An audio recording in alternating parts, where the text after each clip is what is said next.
엔비디아 실적 발표가 정말 잘 나왔습니다. 그래서 증시는 하락했는데 보다시피 엔비디아만 혼자 올랐어요. 매출은 예상보다 7%가 더 잘 나왔습니다. 주당 순이익도 예상보다 9.5%가 더 잘 나왔습니다. 그런데 영화 빅쇼트에서 명대사가 하나 있었어요. 기쁘더라도 춤은 추지 마. 특히 유부남들은 나의 수익을 가족에게 알리면 안 됩니다. 방구 눕게 되면은 아내분이 물어볼 거예요. 얼마 벌었어? 너 엔비디아 투자했지? 갖고 와. 이렇게 되면서 여러분의 수익보다 더 많은 카드 청구서가 날라올 수도 있으니까 기쁘더라도 기쁜 표정 짓지 맙시다. 이건 농담이고 실제로 주가 급등에 취하면은 향후에 냉정함을 잃어버릴 수 있기 때문에 주가가 올랐다 하더라도 냉정함을 유지하는 게 정말 중요합니다. 주가가 오르면 당장은 좋잖아요. 근데 조만간 주식을 언제 팔아야 되는지에 대한 고민을 해야 되는 시기가 됩니다. 나는 안 팔고 싶은데 남들이 팔게 되면은 주가가 그때부터 떨어지거든요. 그렇기 때문에 남들이 팔려고 하는 고민을 하는 시기에 나도 같이 고민을 해야 되겠죠. 화무시비롱이란 단어가 있어요. 마찬가지로 주식도 영원히 상승하는 건 없어요. 그래서 실적 발표가 나오면은 현재 장단점을 분석하고 증시에 다른 위협 요소가 없는지를 체크해야 되겠죠. 그러면서 더 보유할지 아니면은 매도 계획을 세울지 결정을 해야 됩니다. 올해까지는 괜찮은데 내년부터는 매도 계획에 금투세도 계산을 해야 되거든요. 그러면서 머리가 더 복잡해질 거예요. 엔비디아 주가 상승 이유를 한번 보도록 할게요. 실적이 어닝 서프라이즈인 건 좋았는데 과거처럼 엄청난 어닝까지는 아니었습니다. 이번에는 주당 순이익 예상치를 9% 상회했었는데요. 저번 4분기 때는 주당 순이익 예상치를 11% 상회했었고 3분기 때는 19%, 2분기 때는 20% 넘게 상회했었거든요. 주당 예상치 상회하는 수준이 조금씩 떨어지고 있죠. 블랙엘이 어떤 변수를 만들지는 모르겠지만 지금 추세로는 다음 분기에 폭발적인 어닝 서프라이즈를 기대하기 어려울 수도 있습니다. 그런데 주가가 크게 오른 거는 10대1 주식 분할 호재 발표 때문에 그랬던 거거든요. 과거 2021년에도 주가가 700달러 부근에 4대1 분할을 했었는데 이번에 10대1 분할로 주당 100달러 정도가 돼요. 그러면 한 주씩 사는 부담이 줄어들죠. 그런 이유로 매수세가 더 많아질 수 있고 주가가 더 많이 오르게 되는 겁니다. 엔비디아 주가가 더 오르려면 실적 보고서를 보고 성장성을 계산해야 돼요. AI로 인한 GPU 수요가 얼마나 폭발적인지를 보여주는 부분이 데이터 센터 매출 증가인데요. 전년 대비 427% 매출 상승이 있었습니다. 전분기 대비도 23%의 성장이 있었어요. 반면 게이밍 부분은 전분기 대비 8% 감소했죠. 오토모티브는 성장률이 높긴 한데 매출이 적어요. 즉 엔비디아는 AI에 의존한 매출 상승이 크다라고 볼 수 있습니다. 주식을 계속 보유하려면 AI 거품이 꺼지는지 아닌지 AI 시장 변화를 잘 체크해야 되겠죠. 그리고 경쟁사 모델을 압도적으로 이길 수 있는지 제품에 대한 기술력도 체크를 해야 됩니다. 이번에 블랙엘이 나오니까 블랙엘이 얼마나 훌륭한 제품인지를 봐야 되는 거죠. CEO인 젠슨왕의 발표에서 블랙엘에 대한 기대감을 엿볼 수 있었어요. 블랙엘을 통해서 AI 시장에 새로운 물결을 열겠다는 발표와 제품에 대한 자신감을 보여줬습니다. 그럼 출시 전까지 기대감을 한껏 고조시키겠죠. 이게 주가에 반영될 거로 보고 있습니다. 하지만 우려되는 점들도 체크를 해야 돼요. 매출 총 이익률이 이번에 78.9%로 엄청난 마진을 보여줬는데 그만큼 엔비디아의 제품과 쿠다 생태계가 시장에서 압도적이라는 것을 의미하는 겁니다. 그런데 이번 2분기에는 이 마진을 75% 정도로 줄어들 거로 예상하고 있어요. 그리고 연간 총 마진을 70% 중반대로 예상한다는 거는 하반기 마진은 70% 수준으로 본다는 거거든요. 제가 투자할 때 주목하는 게 영업이익률과 매출총 이익률인데 특히 신제품이 주기적으로 나오는 기업의 매출총 이익률 감소는 경쟁이 시작됐다. 가격 결정력의 파워가 약해졌다라는 것을 의미합니다. 이전에는 경쟁자 없이 독점하는 시장에서 서서히 경쟁자의 등장으로 인해서 가격을 마음껏 올리지 못하는 상황을 예상해 볼 수 있는 거죠. 이런 상황에서 10대1 주식 분할과 배당금 150% 증가 발표는 주가 방어 차원의 목적도 있다라고 볼 수 있습니다. 거시경제는 어떨까요? 엔비디아가 아무리 좋은 기업이라고 하더라도 거시경제가 부정적으로 바뀌면 주가가 조정을 받겠죠. 지금은 미국 경기가 좋고 금리 인하 기대감도 있고 대선으로 인해서 옐런이 계속 돈을 풀고 있습니다. 재정 적자를 펼치는 상황이라서 주식시장에 좋을 수밖에 없어요. 근데 이 상황에서 변수가 발생할 수도 있거든요. 그러면 시장 자체가 조정을 받게 되고 그럴 경우에는 시가총액이 크고 그동안 많이 오른 주식에 대해서 차익 실현이 몰릴 수가 있습니다. 최근에 바뀐 거 하나는 파월 의장 발언으로 미국채 10년물 금리가 내렸었는데 지표들이 아직도 경기가 강세라는 점을 가리키고 연준 위원들의 발언도 우호적이지가 않아요. 금리 인하를 좀 뒤로 미뤄야 될 것 같다 이런 얘기들을 하죠. 그러면서 채권 금리가 다시 튀어올랐습니다. 금리 인하가 늦어지면 시중의 유동성이 줄어드는 효과가 발생하거든요. 그리고 소비 진작도 늦어지게 됩니다. 당연히 기업의 실적 둔화도 예상해 볼 수가 있겠죠. 여기에 일본의 엔화 약세가 언제까지 지속될 수 있을지에 대한 우려도 있습니다. 일본도 엔화 방어와 물가를 위해서 금리를 올려야 되는 시기가 올 수 있어요. 벌써 일본 10년물 국채 금리가 1%를 터치했거든요. 그러면 그걸 더 넘어간다는 얘기인 거고, 결국은 일본 중앙은행이 1% 위로 상향선을 만들어 줘야 되겠죠. 실질적인 금리 인상이 벌어질 수 있다는 겁니다. 그러면 한국도 금리 인하 타이밍이 예상보다 늦어지겠죠. 거시경제의 우려는 예상되는 것보다 예상하지 못한 것이 찾아올 때 시장의 흔들림이 더 커요. 그래서 예상도 중요한데 대응도 중요합니다. 주가가 오르면 사람들은 영원히 오를 거라 생각하는데 추세라는 게 있거든요. 추세가 꺾이는지를 체크하고 꺾인다면은 매도를 하고,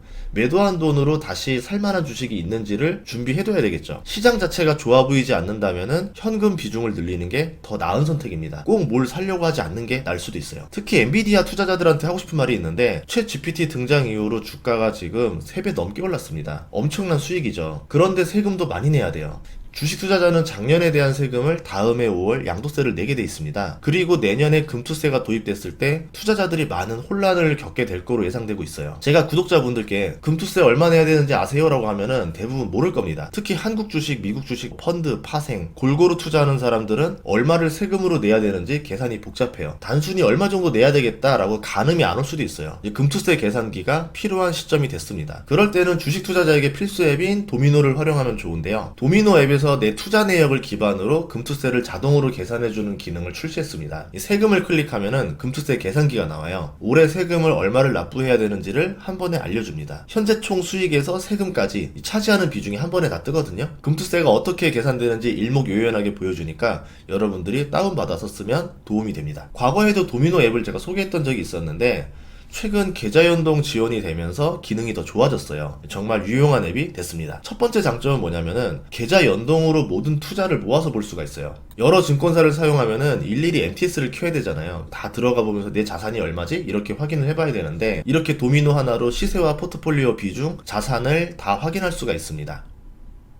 특히 첫 화면에서 실시간 시세랑 수익률 상태를 바로 볼 수가 있고요. 터치 한 번만 하면은 바로바로 바꿔볼 수 있어서 내 자산 평가까지 볼 수도 있죠. 그러니까 MTS를 정말 안 켜게 되더라고요. 요새는 국장, 미장, IRP, IS 계좌 다 따로따로 관리하는 분들이 많은데요. 계좌 전체랑 계좌 개별 상황도 이렇게 바로 바꿔서 볼 수가 있습니다. 두 번째 장점은 얼마를 벌고 잃었는지 수익을 한눈에 확인이 가능하다는 점이에요. 일일이 계산하지 않아도 이번 주, 이번 달, 이번 분기, 올해 단위별로 수익률을 한 번에 볼 수가 있어요. 일일이 계산하지 않아도 되니까 시간을 절약할 수가 있겠죠. 또 놀라운 기능이 총 실현 수익 기능인데요. 지금까지 투자한 모든 종목의 수익 손실 내역을 정리해줍니다. 내 주식 투자 역사를 한눈에 알 수 있어요. 투자하다 보면은 그래서 지금까지 얼마 벌었지? 얼마 잃었지? 알기 어렵잖아요. 도미노에서 다 복귀해 볼 수가 있습니다. 종목별로 언제 팔았고 얼마에 팔았는지도 다 볼 수 있습니다. 세 번째 장점은 배당금 관리 기능인데요. 내가 가진 주식들이 월별로 얼마씩 들어오는지를 알 수가 있어요. 매달 꾸준히 배당 월급이 들어오는 시스템을 만들 때 굉장히 유용합니다. 최근에 생긴 커뮤니티 기능도 재밌어요. 종토방 같은 커뮤니티랑 다르게 도미노는 주식 리뷰 방식의 커뮤니티인데요. 마치 영화 평점처럼 별점과 코멘트를 남기는 형태입니다. 애널리스트 평점보다 더 재밌는 내용들도 많고요. 유익한 의견들이 많이 올라오니까 여러분들이 보면은 투자에 도움이 될 거예요.